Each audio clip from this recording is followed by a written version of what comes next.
챕터 2 운의 법칙 신이 준 선물. 현재 일본은 불황의 늪에 빠져 있습니다. 1990년대 초반 버블 붕괴 이후부터 이어져 온 경기 침체에서 여전히 벗어나지 못하고 있지요. 다들 버블이 모든 일의 원흉이라고 말을 합니다. 하지만 버블이 그렇게 나쁜 것일까요? 돈이 몰리는 곳에 기업이 모여드는 법입니다. 그러면 자연스레 땅값이 오릅니다. 땅값 상승으로 버블이 생겨나고 주식 가격이 따라 오르지요. 사실 이러한 버블 상태는 지속되어야 했습니다. 저는 이것이 일본에게 주어진 신의 선물이라고 생각합니다. 그런데 당시 일본인들은 이 부풀어 오른 경기에 찬물을 끼얹었습니다. 땅값에 비정상적일 정도로 세금을 매기고 주식을 사도 당연하다는 듯 엄청난 세금을 부과했습니다. 즉, 땀 흘려 벌어들인 월급만 옳은 것으로 인정했던 것입니다. 그럼 토지나 주식값이 상승해서 돈을 벌면 안 되는 걸까요? 경기가 좋아져서 기뻐하면 잘못된 걸까요? 제가 보기에 땀 흘려 번 돈 이외에는 인정할 수 없다는 암묵적인 규칙이 생겨난 것 같습니다. 다시 말해 편하게 돈을 번 사람에 대한 질투심이 이런 상황을 만들었던 것이지요. 질투는 사람을 빈곤하게 만듭니다. 질투는 사람을 빈곤하게 만듭니다. 누구든 자신만 풍족하게 지내고 싶어 하기 때문입니다. 일본의 버블은 신이 만들었고 그 버블을 터뜨린 건 인간입니다. 신이 모처럼 준 선물을 인간이 제멋대로 내던진 것입니다. 그렇게 해놓고 인간은 힘들다고 말합니다. 참 이상한 이야기가 아닐 수 없습니다. 바라보는 관점이 좀 다르시죠? 자, 우리나라에도 최근 몇 년 있었던 일 같은데, 미래는 항상 멋지다. 하지만 경기가 나빠진다고 해도 세상에 힘든 일은 별로 발생하지 않습니다. 모든 사람에게 있어 미래는 반드시 밝은 법이니까요. 비관적인 사람이 아무리 어두운 이야기를 만들어내도 미래는 밝게 빛날 뿐입니다. 예를 들면 석유가 그렇습니다. 언젠가 고갈될 것이라고 다들 말합니다. 그런데 그게 정말 불행한 일일까요? 석유가 사라지면 아마도 자동차는 수소를 원료로 달릴 겁니다.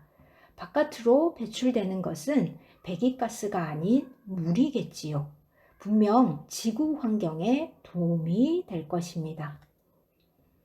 역사를 되돌아보면 대부분의 나라가 과거에 비해 훨씬 상황이 나아졌습니다. 일본도 마찬가지입니다. 150년 전만 해도 조와 피 같은 곡물로 연명을 했습니다. 지금이 그때보다 행복한 세상이 되었으니 앞으로 150년 후에는 더 좋은 삶이 찾아올 겁니다. 나는 참 행복해. 이 말을 소리내어 말할 때 우리는 오늘의 행복을 떠올립니다. 오늘이 행복하다는 건 내일도 행복할 것이라는 뜻이지요. 그러니 우리는 항상 행복할 수 있습니다. 이거 너무 좋네요. 나는 참 행복해. 이 말을 소리내어 말할 때 우리는 오늘의 행복을 떠올립니다. 오늘이 행복하다는 건 내일도 행복할 것이라는 뜻이지요. 그러니 우리는 항상 행복할 수 있습니다. 우리는 항상 행복할 수 있습니다.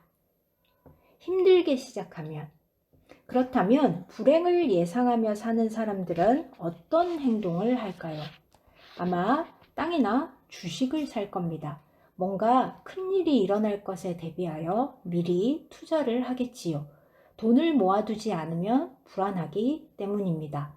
돈을 넉넉하게 보유하지 않으면 고통스러운 상황이 닥칠 것이라는 두려움이 부동산이나 주식에 대한 투자를 부추기는 것입니다. 그런데 여기서부터 이상한 상황이 발생합니다. 무슨 일이 생길까봐 부동산을 구입한 사람들은 땅값 하락으로 힘들어 합니다. 돈을 잔뜩 모아둔 사람들은 세금 폭탄을 맞거나 사기를 당하는 등 어려운 일을 겪습니다. 중병에 걸려서 애써 모은 재산이 치료비로 사라지기도 합니다.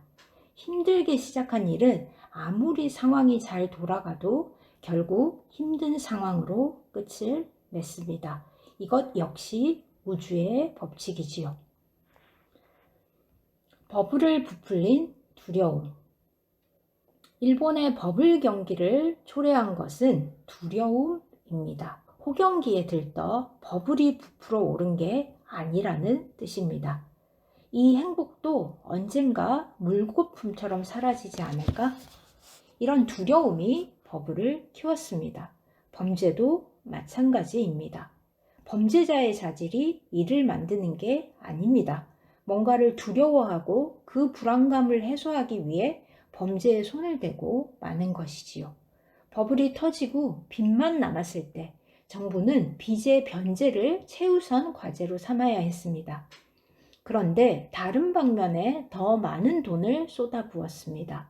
버블은 나라 전체가 두려움에 사로잡혀 일으킨 비정상적인 행동입니다. 그때 정부는 행정개혁부터 해야 했지만 아무런 조치도 취하지 않았습니다. 그래서 지금 불황의 늪에 빠진 것입니다. 두려움이라는 돌이 연못에 떨어져 파문이 커지고 어느 틈에 감당할 수 없는 요동이 된 것이 일본의 현재 모습입니다. 저는 힘든 일이 하나도 없었기 때문에 버블 때도 땅이나 주식을 살 필요가 없었습니다. 결과만 놓고 보면 무슨 말인들 못하겠냐고 할 수도 있습니다. 하지만 나는 참 행복해를 입버릇으로 삼으면 힘든 일은 절대 일어나지 않는답니다. 나는 참 행복해를 입버릇으로 삼으면 힘든 일은 절대 일어나지 않는답니다. 운이 좋아지려면 저는 아주 행복합니다. 힘들지 않기 때문이지요. 그래서 내일을 걱정하지 않습니다. 물론 염려되는 일이 생길 때도 있습니다. 하지만 걱정거리가 있어도 괜찮습니다. 그럴 수밖에 없는 건 제가 아주 운이 좋기 때문입니다. 운이 좋으니까 곤란한 일에 빠지지 않을 자신이 있습니다. 제 학력은 중학교 졸업이 전부입니다. 학교 성적도 좋지 않았지요. 제 주변에는 머리 좋은 사람이나 최선을 다해 노력하는 사람, 재능이 풍부한 사람이 많았습니다. 하지만 지금 저는 그들을 제치고 수천억의 재산을 가진 부자가 되었습니다. 이것 운이 좋으니까 생기는 기적입니다. 아무리 공부를 잘하고 재능이 뛰어나도 운 좋은 사람을 이길 수는 없습니다. 가장 중요한 건 생각입니다. 가장 중요한 건 생각입니다. 운이 좋으니까 이런 기적이 일어났구나. 이러한 생각을 가져야 합니다. 나는 참 운이 좋아. 이렇게 마음을 먹으면 운이 저절로 찾아오기 때문에 어지간한 목표는 쉽게 달성할 수 있습니다. 나는 참 운이 좋아. 이렇게 마음을 먹으면 운이 저절로 찾아오기 때문에 어지간한 목표는 쉽게 달성할 수 있습니다. 다른 예도 있습니다. 거리를 걷다가 벽돌이 떨어져 발끝에 맞았다고 가정해 봅시다. 아, 나 왜 이렇게 운이 없지? 이런 식으로 생각하면 안 됩니다. 난 참 운이 좋아. 만약 머리에 맞았더라면 큰일 났을 텐데.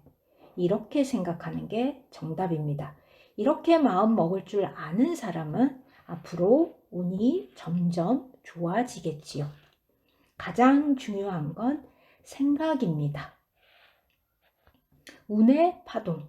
어느 날 제 친구가 보석으로 만든 아주 값비싼 염주를 잃어버렸습니다. 그런데도 제 친구는 이렇게 생각했습니다. 나한테 올 애군을 막아주느라 그 염주가 없어진 거겠지. 난 정말 운이 좋아. 가장 중요한 건 생각입니다. 자, 이 문장이 계속 반복이 되네요. 아니, 제 마음속에서 계속 반복이 되네요. 자, 그리고 얼마 후 아주 일이 잘 풀려서 큰 성공을 거두었습니다. 저도 비슷한 경험을 했습니다. 중학교를 졸업한 뒤 트럭 운전사의 조수로 일할 때였습니다. 몹시 추운 날 무거운 짐을 옮기는데 비가 내렸습니다. 비에 쫄딱 젖어 감기에 걸린 데다 허리까지 몹시 아팠습니다. 생전 처음 겪는 고통에 힘들어하다가 문득 깨달았습니다. 그래, 이렇게 괴로운 경험을 했으니 앞으론 무서운 일이 더는 없을 거야. 난 참 운이 좋아. 그날을 경계로 저에게는 운 좋은 일만 일어나기 시작했습니다. 운 좋은 사람에겐 좋은 일만 일어나고 운 나쁜 사람에게는 늘 안 좋은 일만 일어납니다. 운 좋은 사람에겐 좋은 일만 일어납니다. 회사나 아내에 대해 언제나 불평불만을 일삼는 사람이 있었습니다. 그러던 어느 날 아내가 도망가고 다음 날 회사가 도산했다는 이야기가 전해집니다. 운 좋은 사람이 되려면 운 좋은 사람과 사귀어야 합니다. 운 좋은 사람이 되려면 운 좋은 사람과 사귀어야 합니다. 운 좋은 사람에게는 운의 파동이 나오기 때문입니다. 만약 자신이 운 좋은 사람이라면 운의 파동을 주고받아 더 큰 운을 불러오게 됩니다. 자, 이 문장도 좋네요. 운 좋은 사람에게는 운의 파동이 나옵니다. 만약 자신이 운 좋은 사람이라면 운의 파동을 주고받아 더 큰 운을 불러오게 됩니다. 운 좋은 사람이 되려면 운 좋은 사람과 사귀어야 합니다. 도약의 기회. 사람들의 눈에는 난관으로 보여도 제게는 그렇지 않은 때가 많습니다. 때론 그 어려움이 빛나는 보물이 되어주기도 하지요. 겉으로는 힘들어 보일 수도 있지만 사실 그건 신의 선물일지 모릅니다. 실제로 그런 일을 몇 번이나 겪었습니다. 난관이 오히려 도약의 기회가 되는 경우를요. 난관이 오히려 도약의 기회가 되는 경우를요. 겉으로는 힘들어 보일 수도 있지만 사실 신의 선물일지 모릅니다. 예를 들어 아주 우수한 직원이 있고 회사에 없어서는 안 될 존재라고 해봅시다. 어느 날 그 직원이 회사를 그만두겠다고 말합니다. 사장이 평범한 사람이라면 큰일이라며 머리를 싸매겠지요. 하지만 제 경우엔 전혀 고민하지 않습니다. 더 우수한 직원이 올 것을 알고 있으니까요. 능력 있는 직원이 회사를 떠나도 반드시 다른 인재가 찾아옵니다. 그걸 어떻게 알지? 왜 그렇게 단언하는지 모르겠네. 누군가는 이렇게 말할지도 모릅니다. 하지만 걱정할 필요가 없습니다. 지금까지 그래왔던 것처럼 앞으로도 우수한 인재가 계속 찾아올 테니까요.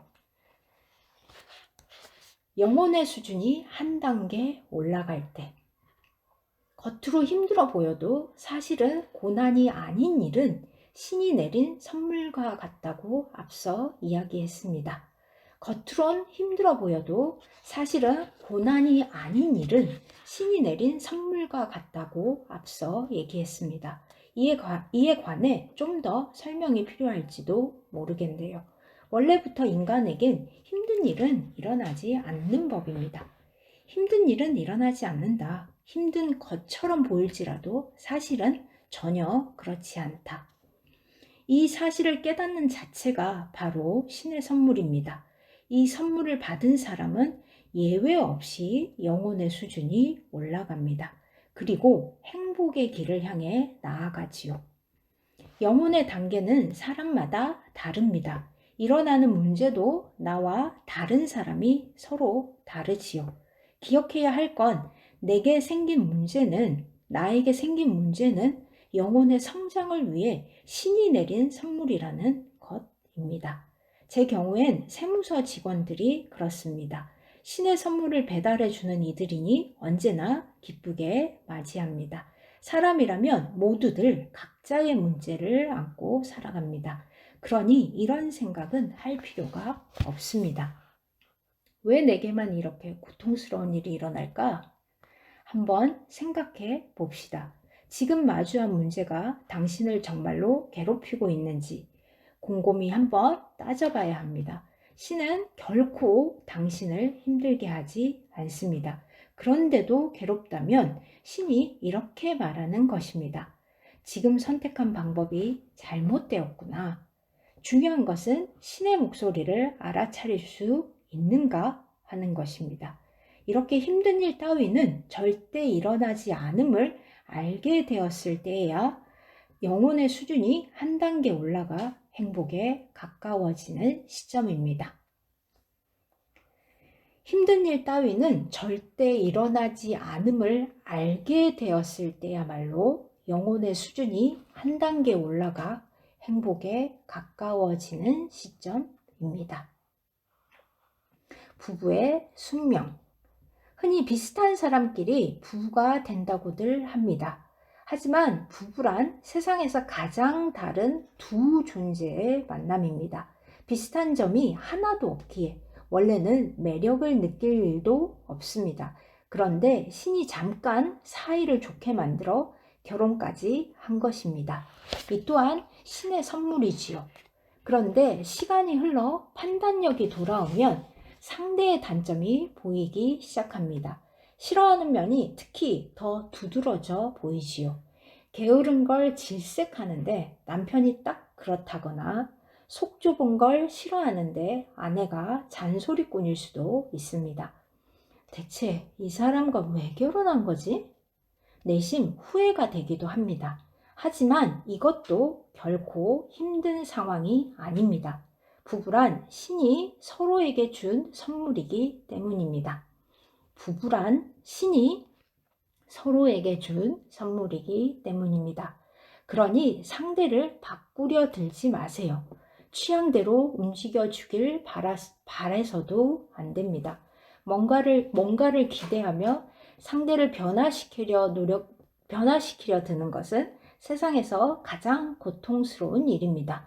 뭔가를 기대하며 상대를 변화시키려 드는 것은 세상에서 가장 고통스러운 일입니다. 뭔가를 기대하며 상대를 변화시키려 드는 것은 세상에서 가장 고통스러운 일입니다. 가장 좋은 것은 서로의 차이를 힘들다고 여기지 않는 것입니다. 있는 그대로 이 사람을 사랑해보자. 이 사람을 위해 뭔가 해줄 수 있는 게 없을까? 이렇게 생각하면 이제까지의 고민이 단번에 사라집니다. 그리고 영혼의 단계가 올라갑니다. 상대방을 바꿀 수는 없습니다. 바꿀 수 있는 건 오직 당신 자신뿐이지요. 200세까지 건강하게. 누구나 수명이 닿으면 죽게 됩니다. 그리고 천국에 갑니다. 천국은 이 세상을 행복하게 산 사람이 가는 곳입니다. 운 좋은 인생을 산 사람은 천국에 갈 수 있습니다. 그럼 인간의 수명은 어떻게 정해질까요? 대부분 스스로의 수명을 85세 정도로 생각할 겁니다. 언론에 발표되는 평균 수명을 보고 그렇게 예상하는 것이지요. 그런데 제가 어릴 때만 해도 인생은 50년이라고들 했습니다. 40년이 지난 지금 기대 수명이 무려 2배가 되었습니다. 그렇다면 앞으로의 평균 수명이 다시 2배가 되어도 전혀 이상할 게 없습니다. 그래서 저는 200세까지 건강하게 살 것이라고 스스로 생각합니다. 무슨 말도 안 되는 소리지? 이렇게 비웃을지도 모릅니다. 하지만 저는 정말로 그렇게 믿고 있습니다. 설령 그러지 못하더라도 200세를 바라보며 산다면 분명 좋은 결과가 있을 것입니다. 자신의 죽음을 너무 가까이 두면 자꾸 부정적인 생각이 들고 우울해지기 쉽습니다. 기왕이면 아주 먼 훗날에 죽음이 있을 거라고 여기는 게 어떨까요? 삶이 크게 달라질 겁니다. 인간은 죽음의 순간에 이르렀을 때 비로소 수명을 다하게 됩니다. 나이가 들어 평온하게 죽든 병으로 죽든 교통사고로 허망하게 떠나든 마찬가지입니다. 90세에 죽었다고 충분히 산 것은 아니며 30세에 암으로 사망했다고 불쌍한 것도 아닙니다. 아무리 슬퍼해도 죽음은 죽음입니다. 인간의 죽음을 있는 그대로 받아들이는 것이야말로 삶이라고 저는 생각합니다. 조금 큰 목소리. 성공하기 위한 조건에는 목소리도 포함됩니다. 말을 소리로 전달하는 중요한 역할을 하기 때문입니다. 일단 목소리가 작은 사람은 성공할 수 없습니다. 목소리를 좀 키워야겠네요. 모기처럼 작은 소리로 소곤소곤 이야기하는 사람이 성공했다는 건 들어본 적이 없습니다. 큰 업적을 쌓은 회사의 사장은 대부분 목소리가 큽니다. 제 목소리가 갑자기 커졌죠? 무조건 목청을 높이라는 것이 아닙니다. 성공하는 사람들은 공통적으로 목소리가 조금 크다는 의미입니다. 목소리의 크기 다음으로 중요한 것은 말의 질입니다. 말에는 수많은 의미가 담겨 있습니다. 상황에 따라 사용법이 달라지지요. 주의해야 할 점은 부정적인 말은 쓰지 않아야 한다는 것입니다. 난 다른 사람과의 대화에 서툴러 나는 왜 이렇게 돈이 없는 거야? 이런 말을 해서는 안 됩니다. 대화가 서툴다고 말해봤자 소극적인 성격은 고쳐지지 않고 돈이 없다고 말해본들 지폐가 손에 들어올 리 없으니까요. 이런 식으로 말해서는 운이 좋은 사람이 다가오질 않습니다. 여기에서 중요한 점은 자신의 서투른 점을 억지로 고치려 들면 안 된다는 것입니다.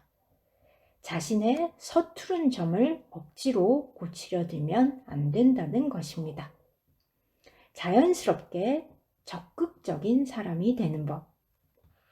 스스로를 탓하거나 억지로 바꾸려고 애쓰는 대신 이렇게 한번 말해보세요. 못할 것도 없지. 꼭 소리내어 말해야 합니다. 처음엔 어색한 기분이 들지도 모르지만 그렇게 소리내어 말하는 것만으로 한층 적극적이 될 수 있습니다. 매일 하다 보면 억지로 노력하지 않아도 자연스럽게 자신을 바꿀 수 있습니다. 돈이 없어서 가난한 사람이라면 소리내어 이 말을 해보세요. 나는 참 행복해. 난 참 풍족해. 그러면 자연스럽게 주변 사람들의 인식이 바뀝니다. 이 사람은 풍요롭고 행복한 모양이구나. 같이 밥이라도 먹을까? 이런 마음이 들게 되지요. 난 운이 없어. 가방끈이 짧아서 뭘 해도 안 될 거야. 이런 말은 좋은 관계를 달아나게 만듭니다. 부정적인 사람과 가까워지고 싶어 할 리 없으니까요.